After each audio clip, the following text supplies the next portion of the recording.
Hello, नमस्ते, नमस्कार. सर्वांचं माझ्या चॅनलमध्ये खूप खूप मनापासून स्वागत आहे. सर्वांच्या मनातल्या सर्व इच्छा पूर्ण हो ही स्वामींच्या चरणी प्रार्थना करते व आजच्या व्हिडिओला सुरुवात करते.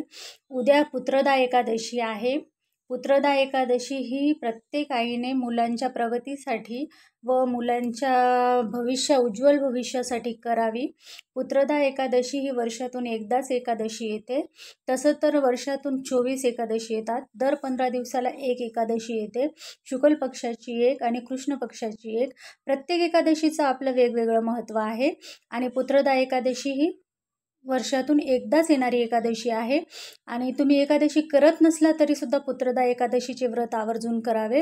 मुलांच्या उज्ज्वल भविष्यासाठी, त्यांच्या प्रगतीसाठी, शैक्षणिक प्रगतीसाठी, त्यांच्या आयु आरोग्यासाठी ही व्रत करावे. ज्यांना संतान प्राप्ती नाही आहे, ज्यांना मुलं बाळं होत नाही आहे, अशा पतीपत्नीने हे व्रत करावे. हे व्रत मनोभावे केल्यास नक्कीच त्यांना पुत्राची प्राप्ती होईल, संतानाची प्राप्ती होईल. पुत्रदा एकादशीचे व्रत कसे करावे आणि त्याची पूजाविधी काय आहे, कोणकोणत्या सेवा कराव्या हे मी पुढे व्हिडिओमध्ये सांगितलं आहे. त्यामुळे व्हिडिओ शेवटपर्यंत पहा. माझ्या चॅनलवर पहिल्यांदा आले असेल तर माझ्या चॅनलला सबस्क्राईब करा, बेल आयकॉनवर प्रेस करा. जेव्हा पण मी नवीन व्हिडिओ बनवेल तो व्हिडिओ तुमच्यापर्यंत सर्वात अगोदर पोहोचेल. आणि माझा व्हिडिओ आवडल्यास, व्हिडिओमधली माहिती आवडल्यास व्हिडिओला लाईक करा, शेअर करा आणि ही माहिती इतरांपर्यंत पोहोचवा. तर पुत्रदा एकादशीला सकाळी 16 ऑगस्टला आहे. सकाळीच लवकर उठून स्नान वगैरे करायचे. त्याच्यानंतर सूर्यदेवाला जल अर्पण करायचं. जलामध्ये थोडंसं हळदी टाकायची आणि हळदी टाकून ते जल सूर्यदेवाला अर्पण करायचं. ओम सूर्याय नमः किंवा आदित्याय नमःचं मंत्र म्हणून सूर्यदेवाला जल अर्पण करायचा. त्याच्यानंतर तुळशी मातेला जल अर्पण करायचा. तुळशी मातेला जल अर्पण केल्याच्या नंतर ओम नमो भगवते वासुदेवाय नमः असं 11 वेळा जप करायचा तिथेच उभे टाकून.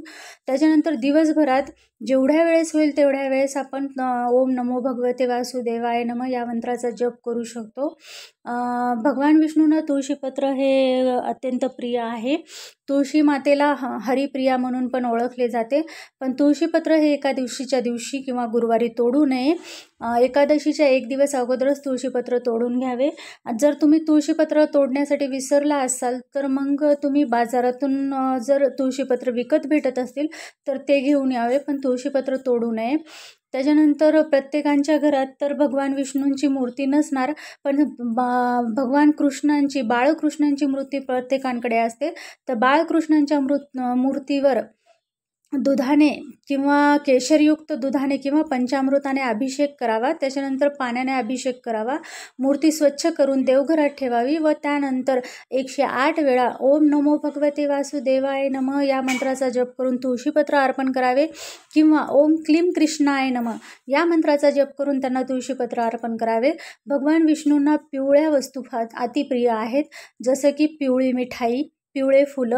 जर आपण प्रत्येक एकादशीला भगवान विष्णूंना पिवळे फुलं अर्पण केले आणि पिवळी मिठाई अर्पण केली तर आपली जी पण मनातली इच्छा असेल, मग ती कुठली पण असो, नोकरीची असो, पुत्रप्राप्तीची असो, घरामध्ये पैशाची असो, पैशाच्या रिलेटेड असो, आर्थिक प्रगतीबद्दल असो, व्यापारामध्ये प्रगतीबद्दल असो, ती इच्छा पूर्ण होते. भगवान विष्णूंची ज्या घरामध्ये मनोभावे सेवा केली जाते तिथे माता महालक्ष्मीचा अखंड वास होतो. कारण माता महालक्ष्मीला भगवान विष्णू प्रिय आहेत. माता महालक्ष्मी चे ते पती आहेत आणि जिथे पण आपल्या पतीची सेवा केली जाते तिथे माता महालक्ष्मी ही अखंड वास करते, प्रसन्न होते. माता महालक्ष्मीची वेगळी अशी पूजा करण्याची गरज पडत नाही, कारण भगवान विष्णूची केलेली पूजा, आराधना, प्रार्थना ही माता महालक्ष्मीला जास्त प्रिय आहे. एकादशीच्या दिवशी आणखीन काही असे कामं आहेत जी केली नाही पाहिजे. जसे की एकादशीच्या दिवशी डोकं नाही धुतलं पाहिजे, फरशी नाही पुसली पाहिजे, तसंच घरामध्ये तांदूळ नाही शिजवले पाहिजे. आता आपण एकादशीचं व्रत करतोच असं नाही, प्रत्येकजण करतच असं नाही. काही जण एकादशीचं व्रत करत नाहीत, पण त्यांनीसुद्धा घरामध्ये तांदूळ शिजवू नये, भात खाऊ नये. कारण भात खाल्ल्याने, तांदूळ शिजवल्याने घरामध्ये दरिद्रता येते. भगवान विष्णूंना तांदूळ चालत नाही. एकादशीचा उपवास सोडताना पण भातावर एकादशीचा उपवास सोडू नये. माता महालक्ष्मीची कृपा होण्यासाठी भगवान विष्णूची मनोभावे पूजा करावी. या दिवशी तुम्ही विष्णू सहस्त्रनामाचं पठण करू शकता.